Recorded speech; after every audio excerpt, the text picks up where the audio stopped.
Oh, você por aí, eu nem vi você chegar. Olha que bonito. E mais um vídeo aqui.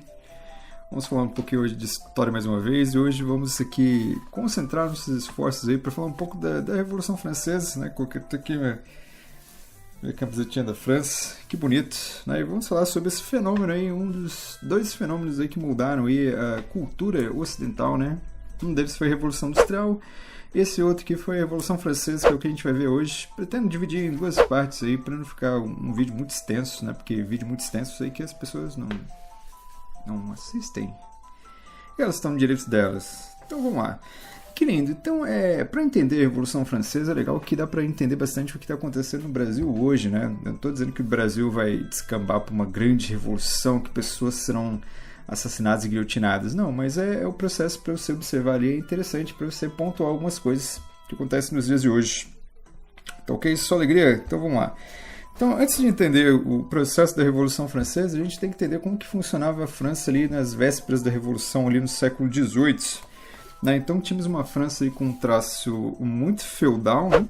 Uma França onde grande parte dos trabalhadores ainda estavam presos à terra, né? Onde você não tinha quase que investimento nenhum na área de indústria, né? Você tinha uma indústria sim, mas é uma indústria bem aquém do que a França poderia estar. E nessa sociedade aí a gente pode encontrar três grandes estamentos. Quando a gente fala estamento é porque estamento ele não permite mobilidade social, né? Hoje em dia, na era do capital, você tem uma mobilidade social aí, por mais que ela não funcione tão bem, né? Porque é sempre mais fácil você cair, ascender socialmente do que você subir. Mas pelo menos existe essa esperança, que alimenta a ilusão também de muita gente, né? Principalmente da classe média. E na Revolução Francesa é legal que esses três estamentos eram o clero, nobreza e terceiro estado, né? Clero, membros da Igreja Católica, muito extremamente poderosa ali. Nobreza são as famílias nobres, herdeiras do feudalismo, né? Portadoras ali de grandes privilégios. Você tinha ali o terceiro estado, todos aqueles que não se encaixavam nessas duas categorias, né? Então você tinha desde trabalhador artesão, pequeno comerciante, até burgueses ricos que pertenciam àquele estamento, né? Então era uma época em que a burguesia estava tentando pedir passagem. O cachorro começou a latir. Era uma época em que a burguesia estava tentando pedir passagem, né? Porque não adianta nada você ter dinheiro e você não conseguir ter status e privilégios numa sociedade, certo? E por que a gente fala que essa sociedade ela não era saudável? Porque tanto o clero quanto a nobreza viviam do luxo das riquezas que eram produzidas pelo terceiro estado. Então o terceiro estado era a única classe social que pagava impostos ali para financiar o luxo ali. Então, trouxe aqui alguns dados incríveis para você ver o quanto que era bizarro, o quanto que era muito disparado a diferença entre aquelas classes sociais, né? A população da França ali em meados antes da Revolução Francesa era de 25 milhões de franceses, não só franceses, né? Podia ter alguns imigrantes ali no meio. 120 mil pessoas faziam parte do clero, né? 400 mil pessoas faziam parte da nobreza, e o terceiro estado era composto de 24 milhões, ou seja, 98% da população. Lembrando que esses números aqui são estimativas, né? Não dá para saber o exato, não dá para cravar certinho, né? Igual o ministro da Educação crava quanto é 3% de 100, o quanto é 30% de 100, que eu achei aquilo maravilhoso.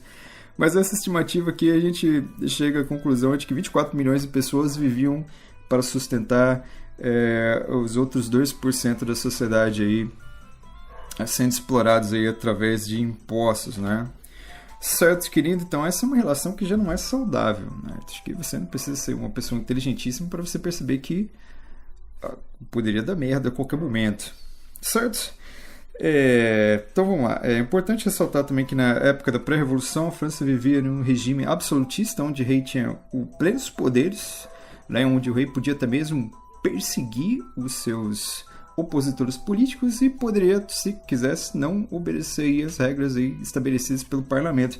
Aliás, o parlamento, a Assembleia Francesa, ela já não era consultada nessa época aqui há quase 200 anos. Ou seja, então o rei mandava e desmandava do jeito que ele bem entendia, né? No caso, o rei na época era o famoso Luís XVI, né? E olha que lindo que ele era. Certo? E o símbolo maior desse absolutismo aí era a Bastilha, que era uma prisão política onde ali o rei colocava, onde prendia, até mesmo torturava ali alguns considerados opositores. Opositores são aquelas pessoas ali que simplesmente discordam do governo, fazem manifestações, propõem outros tipos de saída, né? E naquela época não tinha democracia, não tinha nada. Então, hoje em dia, a democracia pode não ser o melhor dos mundos, mas pelo menos ela te dá um viés de comunicação, de você poder se manifestar. Em um poder absolutista, uma tirania, você não tem essa possibilidade, né? Você pode se tornar um preso político aí. Olha que bonito, né? Então, vamos lá. Então, as classes mais baixas, né, não ali do terceiro estado ali, além delas trabalharem muito e pagarem muitos impostos e serem a maior parte da população, elas viviam num contexto de extrema miséria. Muito trabalhador ainda preso à terra, adquirindo sem participação política. Isso é uma coisa que incomodava muito o terceiro estado. Por quê? Porque as leis elas eram decididas sem ter a participação popular, cara. Então é complicado isso. É a mesma coisa que um governo decidir que vai cobrar algum imposto e não tem nenhum representante da população lá para atender os interesses da população, né? Para saber se esse imposto é realmente necessário, se não é um abuso de poder. Ou seja, não tem ninguém para fiscalizar, não tem ninguém lá para defender aí um terceiro estado, né? Certo? Esse quadro, você já consegue perceber que é um quadro de desigualdade muito grande. Ele foi agravado ainda quando, em meados do século XVIII, aconteceu aí uma crise de fome na França, né? Então você teve aí, se não me engano, a agricultura, né? Teve colheitas muito ruins devido à temperatura. Agora não lembro se esfriou muito, se esquentou muito. Acho que provavelmente deve ter esfriado muito e deve ter dado ali algum problema na colheita ali da galera. Por que isso prejudica muito? Porque a alimentação, o alimento ele é produzido no campo, né? No setor rural. Então, quando você tem um número de alimentos na sociedade e de repente diminui, você aumenta o valor dele, né? Você gera aí uma inflação. Então, isso faz com que muitos trabalhadores aí pudessem não ter alimentos em sua mesa. Que bonito. Então, junto com essa situação de desigualdade social muito grande, né? Então você olha para cima, você não tem possibilidade nenhuma de ascender socialmente. Aí, junto com a questão da fome, junto com a questão de que não tem direito trabalhista, não tem porcaria nenhuma. Então, o trabalhador estava totalmente desesperançado nessa época. Não só o trabalhador, como o trabalhador que eu falo aqui são os camponeses, né? E também aí a burguesia, que no caso também faz parte do terceiro estado. Tudo isso foi agravado também com a Guerra dos 7 Anos, né? Que a França travou com a Inglaterra por disputas, por questões de fronteira ali na América do Norte, certo? E também pela Revolução Americana, que teve aí um caráter de revanchismo, ou seja, os franceses participaram dessa guerra ao lado dos Estados Unidos, garantindo a independência dos americanos aí, simplesmente por recalque, por birra, até porque os franceses tinham perdido aí na Guerra dos 7 Anos, né? Então foi mais ou menos aí como se fosse como posso dizer? Como se fosse um troco pela surra que foi dada muito tempo atrás. O que é extremamente burro e imbecil, mas em governos absolutistas isso é extremamente possível. Certo? Então, o ministro das Finanças ali, o Jacques, né, ele tentou aí reunir, né, a Assembleia dos Estados Gerais, que seria uma espécie de Assembleia Nacional deles, onde tinham participantes ali dos 3 estados. Né? Só que a questão ali, você tinha uma participação, entre aspas, eu vou dizer para você porque na prática não funcionava, que você tinha membros do terceiro estado representados ali, mas a votação era por estado. Ou seja, tanto clero quanto nobreza sempre votavam juntos, conseguiam 2 votos contra um do terceiro estado. Então o terceiro estado estava presente ali, porém ele não conseguia ter os seus interesses atendidos. Ou seja, o esquema ali era um esquema para acabar aí prejudicando e beneficiando aí os nobres e prejudicando aí os membros do terceiro estado. Então junta aí, né? Então o ministro das Finanças aí, o NEC, ele tentou juntar porque ele teve aí a missão aí de contornar essa crise financeira, né? Causada aí não só pelas guerras, não só pela fome também, mas como pelos gastos luxuosos aí da corte francesa, que vinham lá desde a época de Luís XIV, né? Luís XIV lá, que era o rei sol, que gastava absolutamente nas festinhas, baladinhas e por aí vai, né? Comendo, bebendo tudo que tem melhor no mundo e população aí sem absolutamente nada. Então, por exemplo, a esposa de Luís XVI, Maria Antonieta, ela gastava dinheiros e dinheiros ali, dando festas, baladas ali. Ela era conhecida como Madame Deft, Lembrando que déficit é quando você está com a conta em negativo, né? Então ela gastava dinheiro mesmo, não estava nem aí para a população, até porque a crise afetava os pobres, não os ricos, né? Olha que lindo, que maravilhoso, que terrível, na verdade. Certo, então foi convocada aí a Assembleia dos Estados Gerais para tentar aí, dar um jeito, né, nessa situação econômica, e uma das propostas aí da Assembleia Geral que não era convocada, Assembleia dos Estados Gerais que não era convocada desde 1614. Ou seja, nós estamos falando de 1780, uma coisinha. Então foram aí quase 200 anos mesmo. Certo? Então, uma das propostas do ministro aí das Finanças Necker era começar a tributar tanto o clero quanto a nobreza, né, a fim de conseguir recursos aí para superar essa crise financeira. Óbvio que esses dois estados aí não quiseram, já perdeu o seu privilégio de não pagar impostos, né? Então, o ministro Necker ele teve até que pedir demissão, né? Um impasse na Assembleia dos Estados Gerais aconteceu eles não chegaram nem a votar. Por quê? Porque eles estavam preocupados na maneira como ia ser votada. Então eles ficaram durante um mês reunidos ali na Assembleia Bonitinha dos Estados Gerais. Por quê? Porque o Estado Geral queria votação per capita, por cabeça, né? Porque era a maior parte da população, então é a única maneira que eles tinham de vencer as outras duas classes, os outros dois estados juntos. E os outros dois estados queriam voto por estado, né? Porque aí seria 2 contra 1, nobreza, clero contra o terceiro estado, entendeu? Então, diante dessa não resolução, né, cara, o Luís XIV resolveu dissolver a Assembleia dos Estados Gerais. Então, ele chegou lá e falou, então acabou essa putaria e ninguém vai votar mais nada. Os membros do terceiro estado eles mudaram, né, mudaram de sala, fizeram uma Assembleia Nacional Constituinte, ou seja, onde eles queriam propor uma nova Constituição, e essa Constituição aí ela tinha claramente o objetivo de abolir os privilégios feudais e também de diminuir o poder real, né? Fazer uma monarquia constitucional, né? Ou seja, uma monarquia constitucional onde você tem um rei, mas ele é preso pela Constituição. A Constituição, obviamente, que limita os poderes dele, então ele não faz o que ele quer, ele é preso pelo parlamento e é muito parecido com o que você tem hoje, né? Por exemplo, na Inglaterra você tem uma rainha, mas quem manda de verdade é o primeiro-ministro e o parlamento. Ok?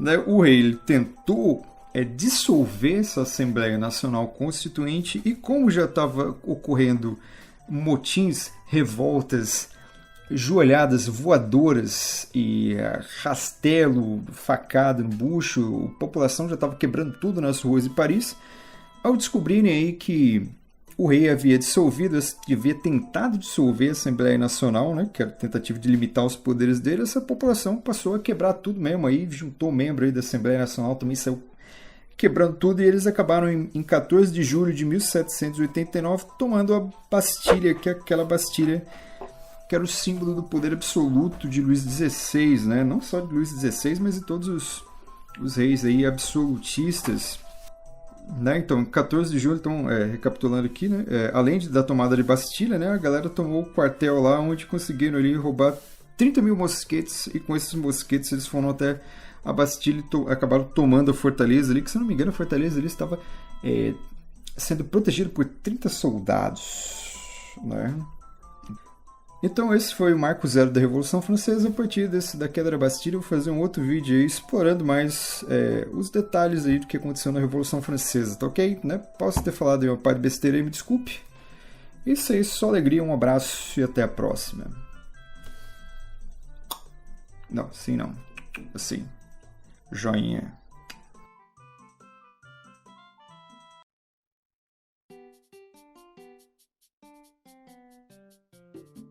Só alegria, beleza pura. Esse aqui é o Luiz Nazi mais uma vez. Aqui vamos continuar a nossa aula, nossa incrível jornada pela história da Revolução Francesa. Lembrando que no vídeo anterior aí, que vai estar aqui no final desse vídeo aqui, você vai ver, você viu, né, os antecedentes, né? Os antecedentes são as coisas que motivaram a Revolução Francesa, né? E agora a gente vai ver a primeira das fases da Revolução Francesa, que é, né, a Assembleia Nacional. Lembrando que no vídeo anterior a gente viu até a queda da Bastilha, né? Então agora a gente vai continuar aí. Pretendo fazer um vídeo curto, né? Porque um vídeo muito longo aí dá muito trabalho para editar, eu não tenho tempo e isso aí. As pessoas não veem também. Então é tudo isso. Frio pra caceta. Mas vamos lá. A Assembleia Nacional foi estabelecida na França após a queda da Bastilha. Então você tinha dois grupos ali dentro revolucionários. Você tinha os girondinos, representados pela alta burguesia, você tinha os jacobinos ali com representantes das classes sociais mais populares. E você tinha um povão quebrando tudo em volta ali, motivado pela crise financeira, motivado pela fome e insegurança, falta de educação, por aí vai. Tava um quebra-quebra desgraçado ali na França. Então você tinha essas duas facções ali que tomaram, né, conta do poder, ali, decidindo como seriam as coisas ali numa Assembleia Nacional Constituinte, lembrando aí que é a elaboração de uma nova Constituição, né, em que eles tentavam ali reparar os erros que haviam ocorrido com os governantes anteriores. Belezinha? Em 4 de agosto de 1789 foi decidido aí o fim dos privilégios feudais dentro da França. Então a monarquia aí que prezava mais pelas liberdades individuais e estava tentando quebrar ali os privilégios da nobreza, né? Que nobreza tinha uma série de privilégios ali, que é acesso à terra, o privilégio de não desempenhar nenhuma função social. A nobreza era altamente parasita, né? E tem também os privilégios feudais aí, envolvem também o clero, né? Que não pagava impostos, dono da maior parte das terras e por aí vai. Então era um festival de privilégios aí do primeiro e segundo estado, e o terceiro estado, que era o povão. As massas aí eram negligenciadas, até mesmo a alta burguesia, que tinha ali um poder de renda grande, infelizmente ela não conseguiu usufruir desse poder de renda, desse poder, né, grande poder financeiro que tinha. Então ela decidiu aí optar por criar uma sociedade em que ela pudesse ascender socialmente. Por isso que a gente fala que a Revolução Francesa ela tem também um ideal burguês muito forte por trás. Aí você vai ter também a Declaração dos Direitos do Homem e do Cidadão, aí, que é um documento importante com base lá no Iluminismo, né, que exigia lá, lembra?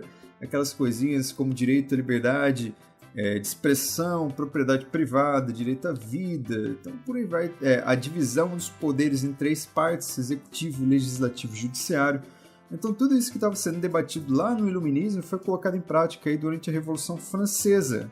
Um pouco antes também tinha sido colocado ali na Revolução Americana, ali, que foi o processo de independência dos Estados Unidos. E aqui vai começar a surgir algumas coisas aí que vão meio que ser discrepantes, né? É a partir desse momento que você vai gerar uma rivalidade ali entre girondinos e jacobinos. Por quê? Porque essa nova Constituição, ela seria uma Constituição de voto somente masculino, porque, ou seja, era aquele voto universal, todos poderiam votar, porém todos teriam que ser homens. Lembrando que é uma Constituição extremamente machista, né? A mulher ainda não era considerada cidadã no período aí da Revolução Francesa.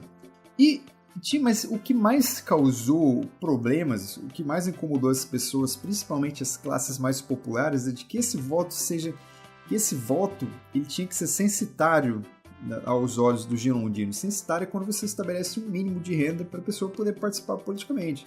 Então, se você joga um limite de renda lá em cima, você permite somente uma pequena parcela da população endinheirada, uma elite, participar, e o resto da população ali, aqueles mais carentes, eles são jogados às margens mesmo, né? Então a galera começou a discordar a partir desse ponto aí.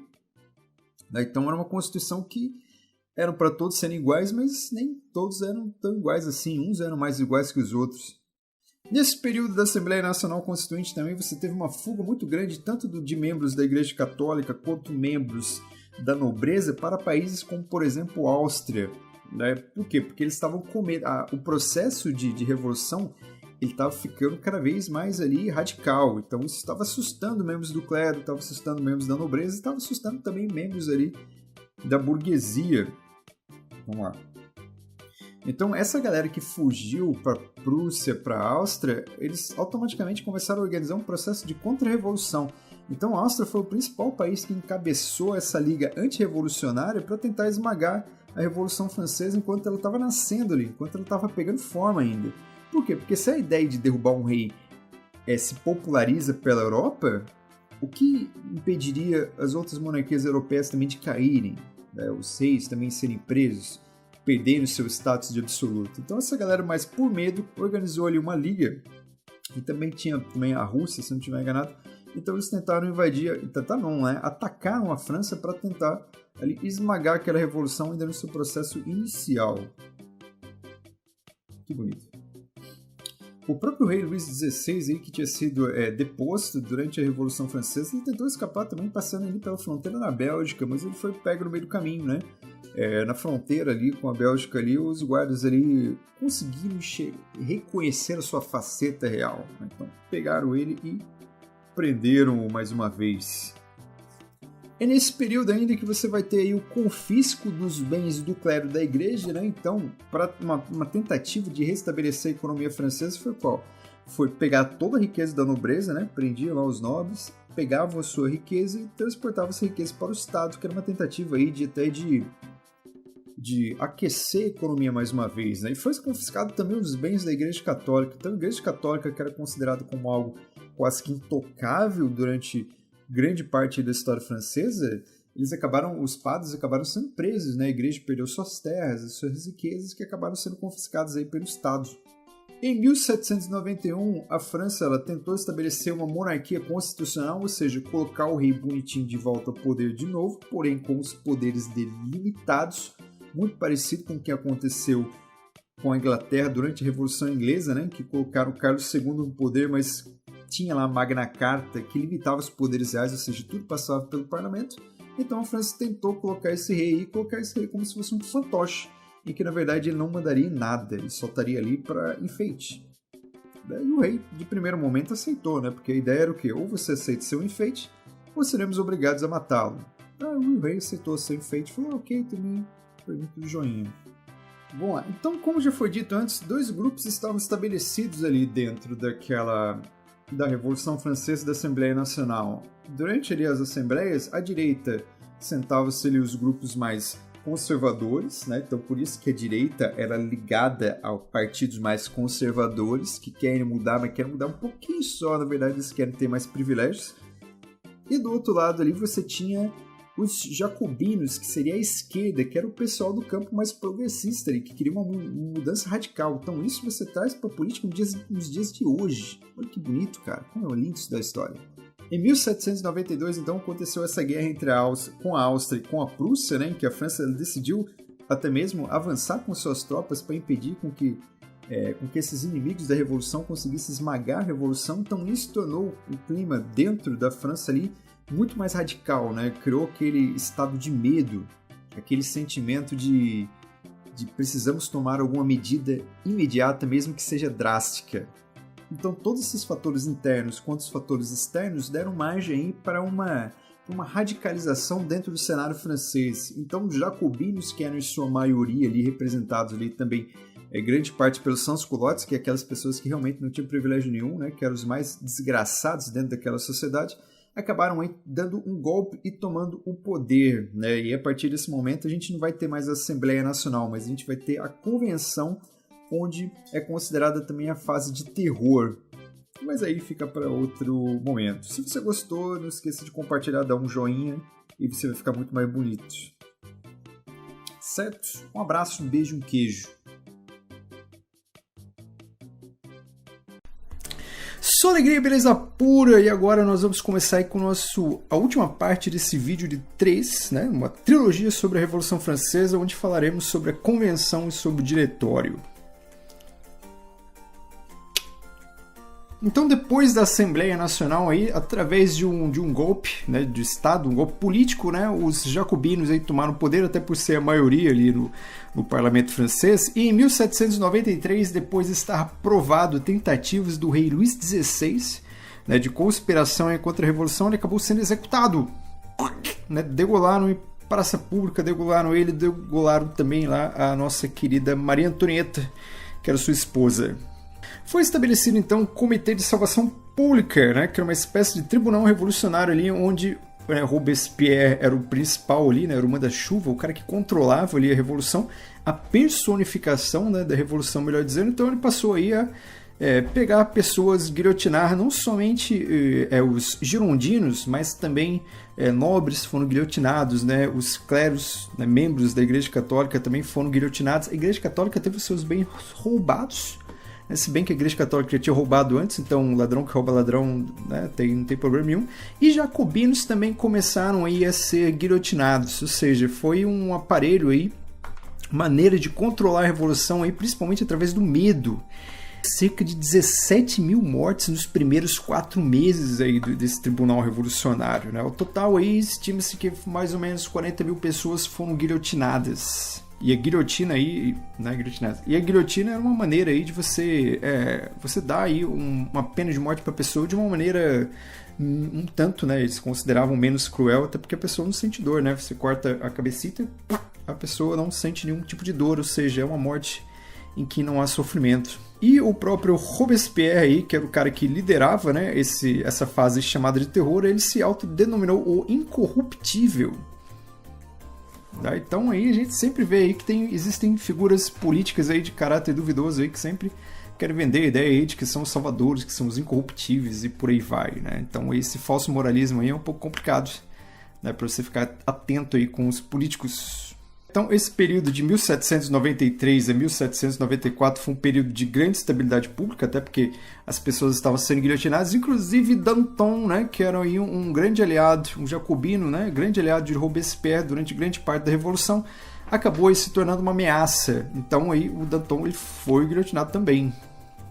Porém, algumas coisas foram estabelecidas aí durante essa fase da Revolução Francesa, né? O primeiro foi um ensino obrigatório, público e gratuito para todas as pessoas. Lembrando que até então somente a igreja, somente os membros da nobreza e alguns membros do clero aí tinham acesso à escola, né? Não era uma coisa aí que era universal, não era uma coisa que era destinada a todas as pessoas. E o voto universal foi estabelecido também, lembrando que é universal entre aspas, até porque, né, você não pode chamar de universal um voto aí que exclui uma parcela grande da população, mais ou menos metade, que é a parcela feminina, né? Então a Revolução Francesa ela teve esse que ao mesmo tempo que ela era bem liberal, ela era restrita também, né? Então ela não levou o conceito de cidadania aí às mulheres. Foi estabelecida também a reforma agrária e o fim da escravidão nas colônias francesas.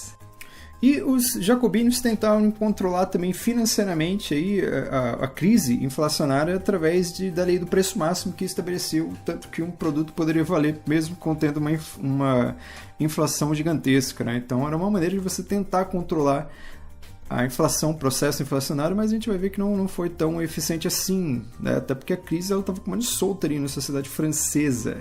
Perfeito, então esse clima essa máquina do terror, de desmantelar, de guilhotinar pessoas, ela acabou aí, ela levava até em consideração a imprensa, né, que tinha lá o Jean Paul Marat, que era dono de um jornal, né, e esse jornal ele apontava as pessoas que eram consideradas inimigas da Revolução ou não, né, e o tribunal ia lá e guilhotinava essas pessoas. Então você vê aí que o quarto poder, que seria a imprensa, ela também tem aí essa interferência dentro da Revolução Francesa, né. Então muita gente acabou sendo guilhotinada até chegar ao ponto em que o Robespierre, que era um cara que falava muito bem, que era muito amado pelas pessoas, passou a ser questionado exatamente porque esse clima de terror acabou se voltando contra ele. E depois, em 1794, durante um golpe político, Robespierre acabou sendo tirado da Revolução Francesa e acabou sendo condenado também à guilhotina. E antes de ser guilhotinado, melhor dizendo, né, ninguém se guilhotina, né? A pessoa não vai lá por vontade própria. Robespierre deu um tiro na boca, né, na bocarra dele, explodiu o maxilar, porém ele não morreu e depois ele acabou sendo guilhotinado, né, tendo um fim trágico para uma pessoa que guilhotinou tantas outras pessoas também. Né? Então temos um líder extremamente popular aí que acabou se perdendo durante o processo revolucionário.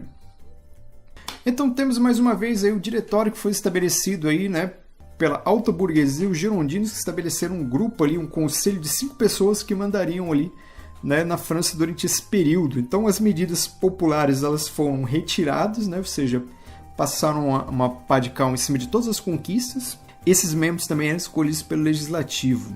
Porém, houve aí uma tentativa de revolução, mais uma vez, para tentar, né, acabar com a Revolução Francesa e restabelecer a monarquia de novo, só que esse golpe aí foi contido por um jovem militar que estava ganhando cada vez mais prestígio, principalmente no combate aos absolutistas e no combate às tropas que queriam invadir a França para esmagar a Revolução, que é o jovem Napoleão Bonaparte. Certo? Então você teve uma série de disputas internas, uma série de disputas externas, então Napoleão Bonaparte acabou se destacando nesse período. Que bonito. E lembrando também que, mesmo com os jacobinos fora do poder, existia um grupo de jacobinos ainda, liderados pelo Babu, não sei dizer muito bem, que continuou guilhotinando ali uma galera ali durante algum tempo, né? Até todos eles sendo guilhotinados também.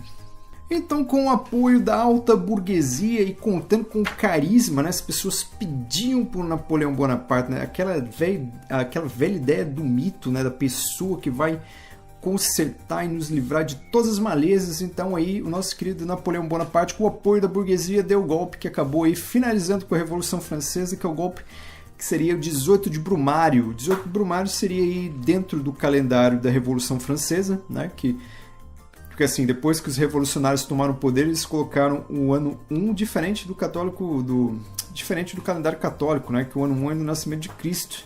1793 seria o ano 1 desse calendário revolucionário, né, e os meses também acabaram aí trocando, ganhando outros nomes.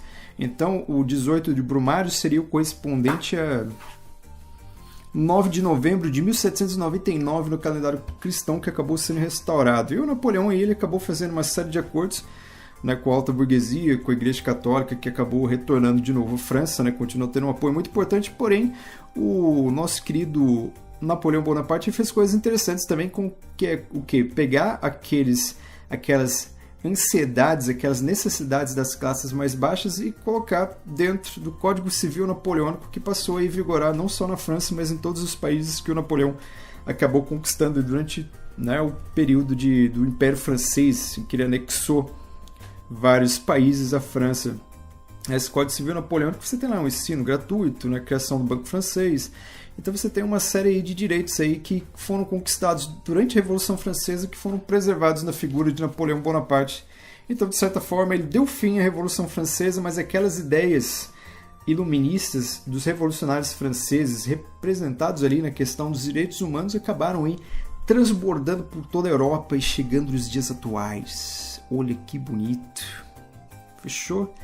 Então foi o período aí, um dos mais conturbados da história, né?